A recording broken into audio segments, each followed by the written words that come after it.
नमस्कार। आज एक बार फिर स्वागत है आपका कृति भूमि न्यूज़ में और आज हम बात करने जा रहे हैं उज्जैन में स्थित राजा भृतहरि मंदिर की। राजा भृतहरि प्राचीन उज्जैन के बड़े प्रतापी राजा हुए।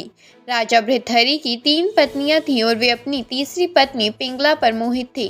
वे उस पर अत्यंत विश्वास करती थी। राजा पत्नी मोह में अपने कर्तव्यों को भी भूल गए थे। उस समय उज्जैन में एक तपस्वी गुरु गोरखनाथ का आगमन हुआ।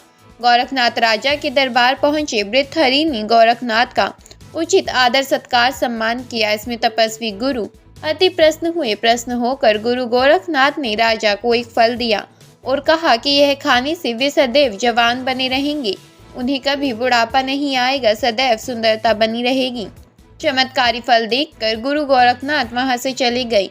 राजा ने फल लेकर सोचा कि उन्हें जवानी और सुंदरता की क्या आवश्यकता है, क्योंकि राजा अपनी तीसरी पत्नी पर अत्यधिक मोहित थे। अतः उन्होंने सोचा कि यदि यह फल पिंगला खा लेगी तो वह सदैव सुंदर और जवान बनी रहेगी।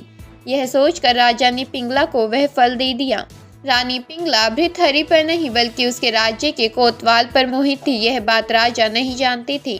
जब राजा ने वह चमत्कारी फल रानी को दिया तो रानी ने सोचा कि यह फल यदि कोतवाल खाएगा तो वह लंबे समय तक उसकी इच्छाओं की पूर्ति कर सकेगा। रानी ने यह सोचकर चमत्कारी फल कोतवाल को दे दिया। वह कोतवाल एक वैश्य से प्रेम करता था और उसने चमत्कारी फल उसे दे दिया ताकि वैश्य सदैव जवान और सुंदर बनी रहे।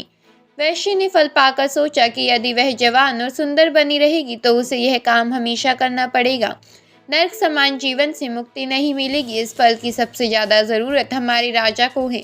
राजा हमेशा जवान रहेंगे तो लंबे समय तक प्रजा को सभी सुख सुविधाएं देते रहेंगे। यह सोचकर उसने चमत्कारी फल राजा को दे दिया। राजा वह फल देखकर आश्चर्यचकित रह गए। राजा ने उससे पूछा कि तुम्हें यह फल कहाँ से प्राप्त हुआ, तो उसने बताया कि यह फल उसे कोतवाल ने दिया है। भृतहरि ने तुरंत कोतवाल को बुलाया। सख्ती से पूछने पर कोतवाल ने बताया कि उसे रानी पिंगला ने यह दिया है।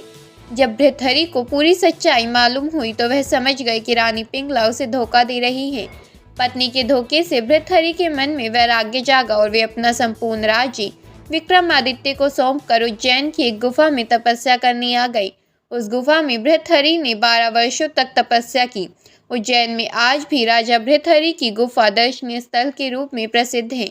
राजा भृतहरि ने वैराग्य पर वैराग्य शतक नामक ग्रंथ की भी रचना की, जो काफी प्रसिद्ध है। राजा भृतहरि ने श्रृंगार शतक और नीति शतक की भी रचनाएं की हैं।